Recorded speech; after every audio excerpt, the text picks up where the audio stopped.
கேட்கிறோம். சவால்கள் பல கடந்தும் மனம் சளைக்காது சாதித்தவன், கலைக்காக ஏங்கித் தவித்தவன், கிடைத்த வாய்ப்பில் எல்லாம் ஆழ் மனதிலிருந்து நடித்து சிறந்தவன். வருடங்கள் 15 அல்ல, தமிழ் சினிமா வரலாறு உள்ளவரை மைனா இருக்கும், பேசும். எளிய மனிதர்களின் கதையில் எப்போதும் இருக்கும். மருதம் மண் மணக்கும் கதையின் நாயகன் விதார்த் அவர்களை பேச அழைக்கிறோம்.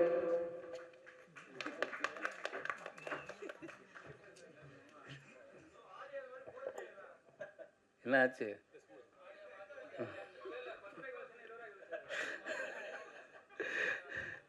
இங்கு வருகை தந்திருக்கும் பத்திரிகை, தொலைக்காட்சி, ஊடக நண்பர்களுக்கு என்னுடைய பணிவார்ந்த வணக்கம். ஃபஸ்ட்டு நன்றி இந்த படத்தில் நான் நடிக்கிறதுக்கு முதல் காரணம் டைரக்டர் அன்பழகன். அவர் தான் கஜேந்திரனை இன்ட்ரடியூஸ் பண்ணார். இந்த மாதிரி என்னுடைய நண்பர் ஒரு நல்ல கதை வச்சுருக்காரு, நீங்கள் கேளுங்க அப்படின்னு. நான் கதை கேட்டபோது நான் அவர்கிட்ட கேட்டேன், இது உங்கள் லைஃப்பில் நடந்ததா, இல்லை உங்களுக்கு தெரிஞ்ச யாருக்காவது நடந்ததா, இல்லை உங்கள் கற்பனை கதையான்னு. இல்லை, என் ஊரில் நடந்த கதை அப்படின்னாரு. என்னுடைய நண்பருக்கு நடந்ததுன்னு. அப்போ நான் லொக்கேஷன் பார்க்கும்போது அந்த நபரையும் சந்தித்தேன். இது ஒருத்தரை சார்ந்து இல்லை, மொத்தம் அங்கே ஒரு 3-4 பேரை சந்தித்தோம். 3-4 பேரை சந்தித்த போது அவங்க அதோடு வாழ்கிறது எனக்கு ரொம்ப ரொம்ப கஷ்டமாகவே இருந்தது. அப்போ இந்த படம் கண்டிப்பாக சொல்லணும் அப்படின்னா நாங்கள் படம் முடிச்சிட்டோம். இது வெறும் வடார்காடு மாவட்டத்தில் இருக்கிற ராணிப்பேட்டை பக்கத்தில் இருக்கிற ஒரு கிராமத்தில் மட்டும் நடக்கலை, இது ஆல் ஓவர் இந்தியாவில் நடக்குது. ஏன்னா நான் 2 நாளைக்கு முன்னாடி கூட நம்ம மீடியா நண்பர் தான் ஒருத்தர், அவர் ஃபோன் பண்ணார், இந்த ஏரியாவில் உங்களுக்கு யாரையாவது தெரியுமா அப்படின்னாரு. ஏன், என்ன விஷயம் அப்படின்ன போது, இந்த படத்தில் என்ன நடந்ததோ அதே சம்பவத்தை அவர் சொல்கிறார். அதுவும் ஒரு சீனாகவே இருந்தது. அந்த சீனை அவர் சொல்கிறார், எனக்கு ரொம்ப இந்த மாதிரி ஒரு பிரச்சனை அப்படின்னு. அப்போ நான் சொன்னேன், நீங்கள் போய் பாருங்கள், உண்மை இருக்கும் பட்சத்தில் நீங்கள் அங்கே இருக்கிற காவல் நிலையத்தில் போய் தகவல் சொன்னீங்கன்னா அது ஆக்ஷன் எடுப்பாங்க அப்படின்னு. அதுக்கப்புறம் என்ன ஆச்சுன்னு கூட கேட்கல. ஏன்னா இது லைஃப்பில் ஒன்று நீங்களே கொடுத்துருக்கீங்க, பேப்பரில் பார்த்து நான் கடந்து போயிருப்போம், இல்லைன்னா எங்கேயாவது விஷயம் கேள்விப்பட்டிருக்கோம், நமக்கு இல்லைன்னு சொல்லி நகண்டு போயிருப்போம். ஆனால் இது வெறும் படிக்காத பாமர மக்கள் மட்டும் இல்லை, படித்தவங்களும் இதில் பாதிக்கப்பட்டிருக்காங்கன்னு ஒரு விஷயம் இருக்குது. அதனால் இந்த படம் அவசியமாக சொல்ல வேண்டிய ஒரு கதையாக இருந்தது. அப்படி தான் இந்த படம் வந்தது. ரொம்ப ரொம்ப சந்தோஷம். இந்த படம் நடித்ததில் எனக்கு ரொம்ப சந்தோஷம். இந்த படத்தில் அருள்தாசன்னா அவர் ஒரு நல்ல ஒரு ரோல் பண்ணியிருக்காங்க. அப்புறம் மாறன், முக்கியமாக சொல்ல வேண்டியது மாறன். அவர் அப்போ தான் ஜேபிபி படம் பார்த்துட்டு ரொம்ப எமோஷனல் ஆச்சு. நானும் மாறனும் ஒன்றா ஸ்டூடெண்ட் நம்பர் 1 படத்தில் ஃப்ரெண்டாக பண்ணியிருந்தோம். அதுக்கப்புறம் நான் அவரை ஃபோனில் 2-3 டைம் பேசியிருக்கேன். இந்த ஜேபேபி படம் பார்த்ததுக்கப்புறம் தான் எனக்கு ரொம்ப ஒரு மாதிரி ஆயிடுச்சு. அவர்கிட்ட பேசினேன். அப்போ நான் சொன்னேன், நம்ம 2 சேர்ந்து ஒரு கூட பயணிக்கிற மாதிரி ஒரு நல்ல கதை இருந்தால் நம்ம பண்ணலான்னு. அப்போ கேட்ட கதை இது. அப்போ இந்த கதையில் ஒரு சின்ன கதாபாத்திரம் மாறன் இருந்தால் நல்லாயிருக்கும் அப்படின்னா, அப்போ அவங்க அவர் சொன்னார், இல்லை பட்ஜெட்டு அப்படின்னா, நீங்கள் மாறன்ட்ட பேசுங்க, கதை பிடிச்சா எல்லா நடிகர்களும் பணத்தை அதுக்கு அடுத்த படமாக பார்ப்பாங்க, நீங்கள் சொல்லுங்கன்னு.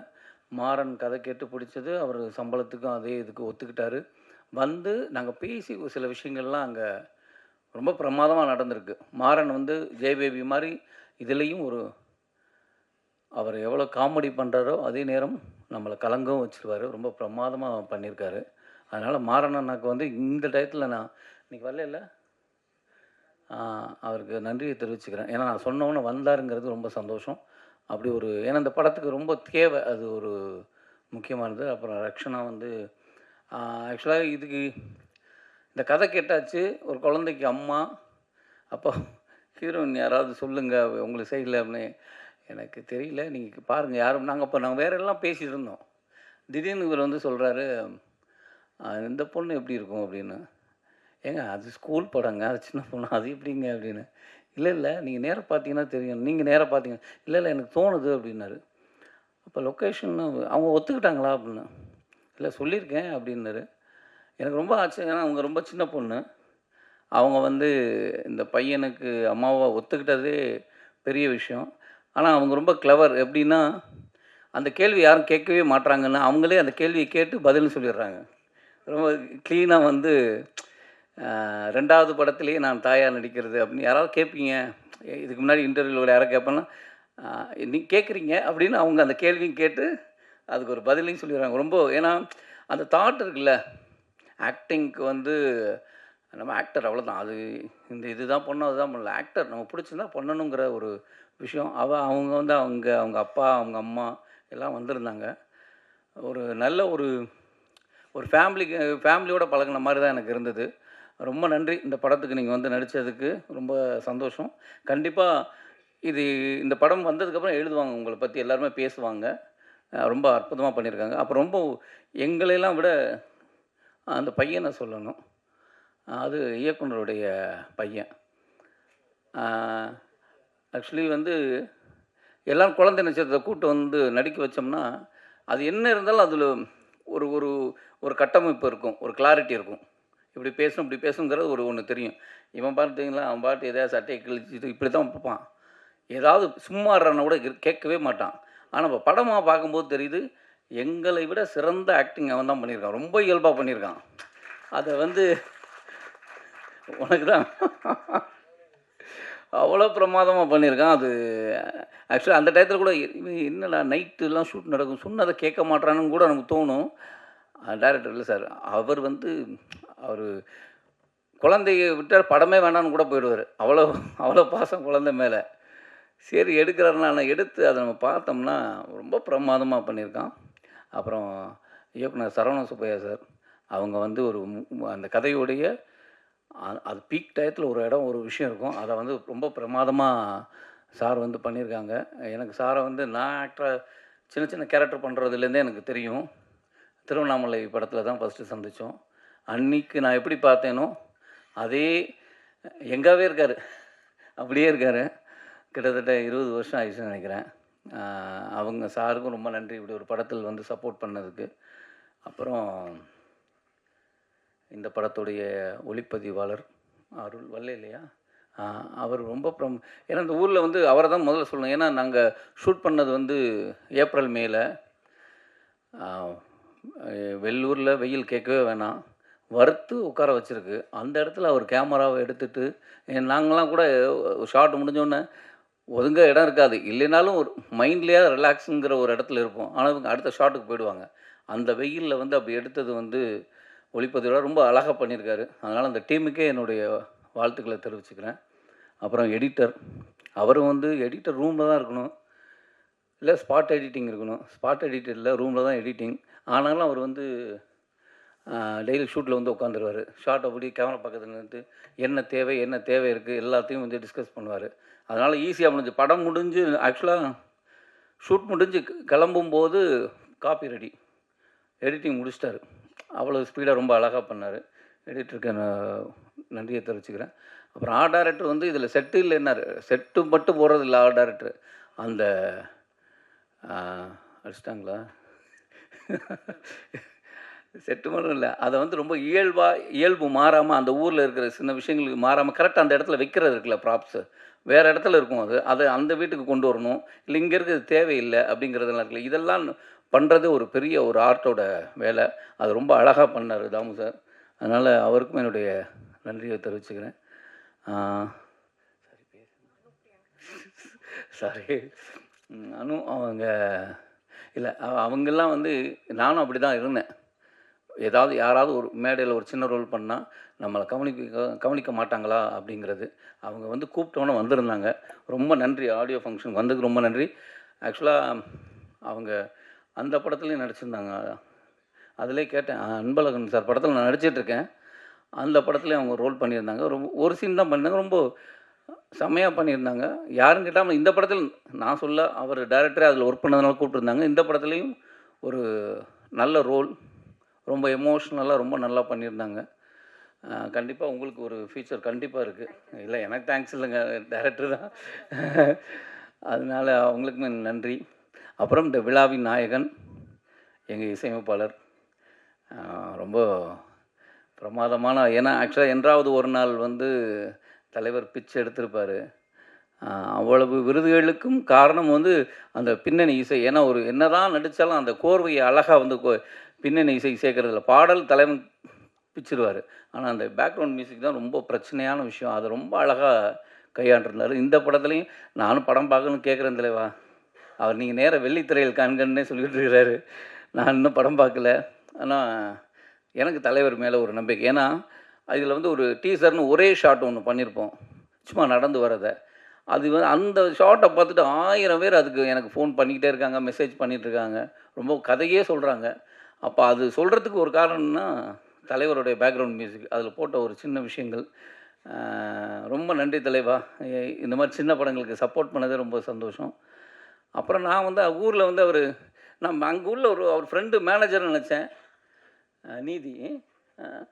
ஆனால் அவர் கவிஞர்னு இப்போ தான் தெரியுது. திடீர்னு இன்றைக்கி வந்து ஏற்றுறாங்க. ரொம்ப தலைவா, உங்களை அங்கே பார்த்தோம், ஆனால் நீங்கள் பாட்டு எழுதுவீங்கன்னு தெரியாது, ரொம்ப பிரமாதமாக எழுதியிருக்கீங்க. நான் கூட நீதி எங்கே அவரை காண நினச்சான்னு எனக்கு உண்மையிலே சர்ப்ரைஸ். இல்லை, எனக்கு முன்னாடி ஏதாவது சொல்லியிருக்கீங்களா? எனக்கு அதுவும் ஞாபகம் இல்லை. சொல்லியிருந்தாலும் ஞாபகம் இல்லை. ஆனால் எனக்கு பயங்கர சர்ப்ரைஸு. அங்கே ஷூட்டிங்கில் இருப்பார் அவர்.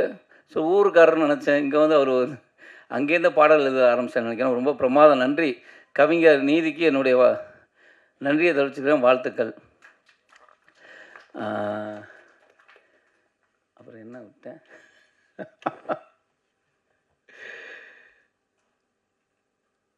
அதுதான் தலைவர் தான் விட்டார். இந்த ஏங்க உங்களை விட்டுட்டேங்க. அவர் பக்கத்தில் சொல்கிறார். அதான் அவர் வந்து ஊமையாக சொல்கிறார், இந்த இவரை விட்டேன், டைரக்டர் என்ன சொல்லு அப்படின்னு. ஏன்னா ரொம்ப அற்புதமான ஒரு கதை. அதை வந்து என்னென்னா, ஆக்சுவலி எனக்கு சில பண்ணும்போது எனக்கு நான் எந்த வசதியும் அந்த படத்தில் வந்து கேட்கலை, அவங்களும் இல்லைன்னு சொல்லலை. ஆனால் நடந்துருச்சு. நான் வந்து இதெல்லாம் வசதியாக இருக்கணும். ஏன்னா மாறன் வந்த அன்றைக்கி ஒன்று சொன்னார், நீலாம் பழைய பிசியா அப்படின்னாரு. என்னங்க சொல்கிறேன், சினிமா எப்படி மாறிடுச்சு, இன்னும் 35 வருஷத்துக்கு பின்னாடி இருக்கீங்க. என்ன அப்படின்னா, ஒரு ஷூட்டிங் சொல்லிட்டு 4 பேர் இருப்போம், அங்கே வச்சு போயிட்டுருக்கோம், எந்த வசதியுமே கிடையாது. நான் சொன்னேன், இந்த ஊரில் என்ன வசதிங்க கொண்டு வர முடியும் பாருங்கள். எனக்கு இல்லை, இன்றைக்கி லொக்கேஷனே மாற்றிருக்கலாம்ல, ஏங்க கதை இந்த ஊரில் நடக்குது, அதான் இருக்கணும். ஐயோ, நாங்கள் எங்களுக்கு ஷார்ட் முடிஞ்சால் ஒரு கயிற்றுக்கட்டில் போட்டு உட்காரணும். அது இப்போல்லாம் அப்படி இல்லை. அது வந்து நம்ம ரெஸ்ட் ரூம் போகணும்னா இங்கேருந்து பைக் எடுத்துக்கிட்டு எங்கேயாவது போகணும். ஏன்னா இப்போ எங்கேயாவது ஓரமாக போகலாம் வச்சுங்களேன், அங்கே பார்க்குற ஒரு 10 பேர் அவர் நடிகர் இல்லை அப்படின்னு உட்காந்து நம்ம பக்கத்தில் நிற்பா, நம்ம பின்னாடியே போனால் பின்னாடியே வருவாங்க. அது ஒரு பிரச்சனை இருக்குது. சாப்பிட போகணும், இல்லை ஏதாவது வேணும்னா அந்த ஊரில் கிடைக்கிற 4 பொருள் தான், அதுதான் சாப்பாடு. அந்த 30 நாள் வந்து நீ எப்படி ஒத்துக்கிட்ட, ரொம்ப கஷ்டம் அப்படின்னா, நீ ஒத்துக்கிட்டதுனா நாங்களும் ஒத்துக்கிட்டோம், ஹீரோவே இப்படி தான் இருக்கிறாரு, நாங்கள் மட்டும் என்ன அப்படின்னு. இல்லை, ஒரு நல்ல கதைக்கு அப்போ நான் மட்டும் இல்லை, நம்மளை விட்டுருங்க, டெக்னீஷியன் வந்த அத்தனை பேரும் யூனிட்டி அங்கே தானே இருந்தது. அது உண்மையில் ஆக்சுவலாக நான் தான் சொல்லுவேன், எல்லோரும் கிடைக்கிற ஒரு வாய்ப்பு, எல்லா வசதியும் இருந்துட்டு நம்ம ஒரு இடத்துல போய் அந்த ஒரு வாழ்க்கை வாழ்கிறது இருக்குல்ல, அது ஒரு நடிகனுக்கு கிடைச்ச ஒரு வரப்பிரசாதம் நினைக்கிறேன். எனக்கு கிடைச்ச ஒரு வாழ்க்கை அது. ஒரு 25 நாள் வந்து ராணிப்பேட்டையில் அவங்க வாழ்க்கையாக வாழ்ந்தது. அப்படி ஒரு வாய்ப்பு கொடுத்த கஜேந்திரன் சாருக்கு நன்றி. இந்த படத்தில் வந்து அவர் இப்படி இருக்க மாதிரி தான் அப்படி இருப்பார், அயராது உழைச்சிருக்காரு. நான் தான் சொன்னேன், என்னென்னா சில விஷயங்கள்லாம் ஏன் இதெல்லாம் தேவையை எடுக்கலான்னு. அவர் ஒரு பட்ஜெட் ஒன்று கோடு போட்டார் இந்த ப்ரொடியூசர்கிட்ட வந்து, ஏன்னா இது சின்ன பட்ஜெட்டு அப்படின்னு சொல்லி கூட்டிகிட்டு வந்து அதை வந்து என்னமோ அவர் பாக்கெட்லேருந்து எடுக்கிற மாதிரியே தான் உட்காந்து வேலை பார்த்தாரு. அதனால் சில விஷயங்கள் வந்து இது போகலாமேங்கும்போது அது மாட்டலை. இல்லை சார், இது எனக்கு தெரியும் சார், இந்த கதைக்கு இது போதும், இந்த கதை இது சொல்லும் அப்படிங்கிறத ரொம்ப தெளிவாக ஒரு கிராஃப் போட்டு படம் எடுத்திருக்காரு. கண்டிப்பாக இந்த படம் வந்து என் லைஃப்பில் என் வரிசையில் நல்ல படங்களில் இந்த படம் ஒன்றா இருக்கும். ஆனால் இது வந்து எனக்கு வியாபார ரீதியாக அது பெருசாக இருக்கணும். ஏன்னா இந்த அர்பர் ப்ரைவேட் லிமிடெட் வந்து இதுக்கு அடுத்து, ஏன்னா இந்த கம்பெனி வந்து எனக்கே 2-3 கதைகள் சொல்லியிருக்கு. எனக்கு இல்லை, இவங்கள்ட்ட 2-3 கதைகள் இந்த மாதிரி யதார்த்தமாக உண்மை சம்பவங்களை வச்சுருக்காங்க. அவங்கெல்லாம் அந்த படம் எடுக்கணும்னு ஆசைப்பட்றாங்க. அவங்களுக்கு இந்த படம் ஓடுனா அடுத்த படங்கள் நல்ல படங்களாக இருக்கும், ரொம்ப நல்ல கதைகளாக வரும். அதனால இந்த படம் வந்து கண்டிப்பாக ஒரு பெரிய சக்ஸஸ் ஆகணும். அதுக்கு உங்களுடைய சப்போர்ட்டு தேவை. இப்படி ஒரு படத்தில் என்னை ஜாயின் பண்ணதுக்கு இந்த டீமுக்கு, இந்த தயாரிப்பாளர் எல்லாருக்கும் என்னுடைய நன்றியை தெரிவிச்சுக்கிறேன். தேங்க்யூ.